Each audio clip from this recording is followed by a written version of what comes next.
வந்தது. வீரத்திற்கு அங்கீகாரம் கிடைக்கவில்லை.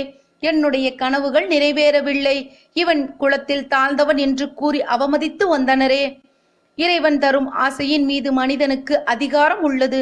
ஆனால் இந்த அகிலம் அந்த அதிகாரத்தை தட்டி பறிப்பது மட்டும் சரியா வாசுதேவரே என்று கேட்டார் கர்ணன்.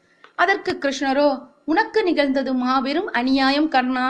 குலத்தால் தாழ்ந்தவன் என்ற பேதம் காண்பதும் அந்த பேதங்களையும் வேறுபாடுகளையும் கொண்டு ஒரு மனிதனை அவனுக்கு அகிலத்தில் கிடைக்க வேண்டிய அதிகாரத்தில் இருந்து உரிமையிலிருந்தும் அவனுக்கு கிடைக்க வேண்டிய பிராப்தத்தில் இருந்தும் விலக்கி வைப்பது மாபெரும் தவறென்றறிவேன் என்றார் கிருஷ்ணர். நான் இழைத்த தவறென்ன?